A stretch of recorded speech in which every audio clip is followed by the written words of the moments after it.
Welcome to the Writer Reads Dinner and a Show, a science fiction short story. This is part 6 of 6. Yep, so I had been going to ask him what we were going to do next, but he didn't give me the time. Instead, he picked me up and hurled me back into my skull.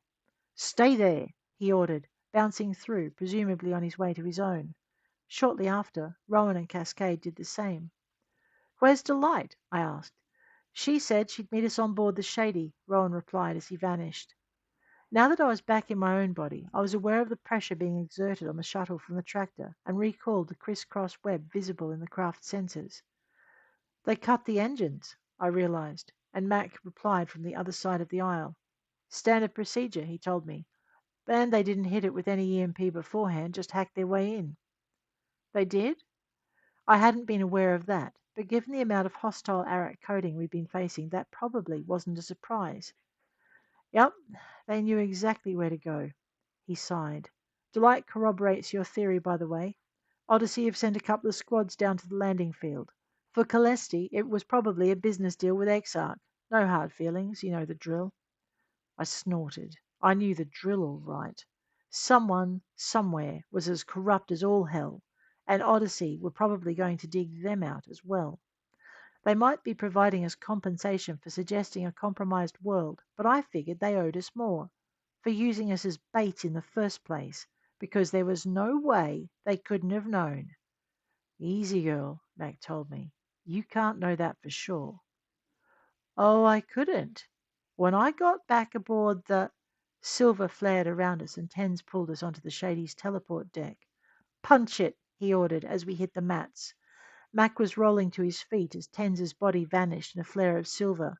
He was swearing every oath I'd ever heard him use as he started to run. I'll kill her, he muttered.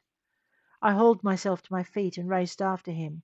I nearly ran over Doc as he came through the door, gurney in tow. Help them, I shouted, waving a hand in the vague direction of Stepien and Case. I didn't know if they actually needed any help, but it distracted him long enough for me to be past him and into the corridor. What's happening? I asked as I hit the control room. Mac was standing over his console, glaring at it as though the ferocity of his stare could fix anything that had gone on. I caught sight of the woman in the pilot's seat and realized it wasn't Case. Case, I began. Did she and Step?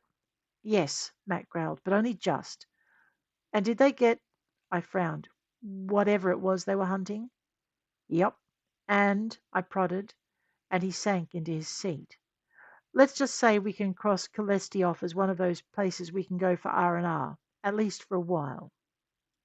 But my heart sank, although whether it was because of the place Calesti held in my childhood wishes and dreams, or because that illusion had been shattered, I couldn't tell. Mac lifted his head. Tens will be okay. Case and Steps need a day in the tank to recover. Rohan is... He shrugged. He's Rohan, and the damned dog is fine too, which leaves just you and me. It does? I wasn't sure I liked the way he said that. What kind of trouble had I gotten myself into? Mac managed a tired smile. I seem to remember I owe you dinner at your favourite restaurant, he said, and I stilled. What did that have to do with anything? Mac rolled on like I hadn't just frozen like a rabbit about to run. And seeing as I don't want to get slugged today, I figured we'd see if that nice lady from Trannenbach's would oblige us with a meal. What? I started, then stopped, remembering Kate. She made it. He nodded, a slow smile curving his lips. Yep, and before Odyssey seduced her away to the safety of one of their luxury liners, I figured I'd ask her a favor. A favor, huh? I asked, missing the fact neither Tens nor Case were here to tease us. I glanced over at the pilot's seat and then at Mac. Funny how he was looking in exactly the same place, and how his face looked a little redder than usual. Uh-huh, he replied, and his face shifted, looking almost worried, and maybe just a little vulnerable. So, will you? Will I what? I asked, not sure why he was being so hesitant all of a sudden. He got up, crossing to my console and standing on the other side of it. After another almost furtive glance around the control room, he leaned in. "Go to dinner with me tonight," he finished, and I stared at him like I'd been caught in the center of a searchlight somewhere I wasn't meant to be.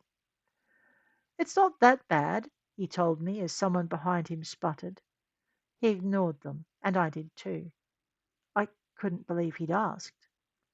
"As in dinner?" I whispered. "Just the two of us?" "Yes." He cleared his throat, and I watched him blush crimson from his neckline to his hairline. "Unless you'd rather not." That gave me pause. I mean, I could always say no.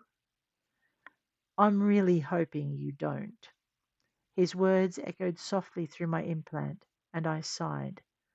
"I could still just slug you." He drew back, looking a little shocked.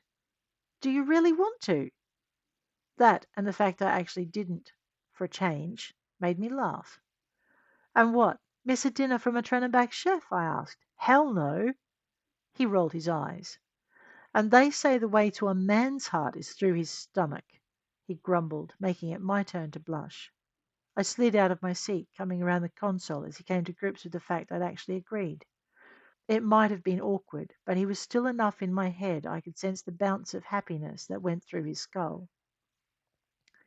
"And through her feet," I said, reducing the tension I felt by reminding him of the boots he kept giving me.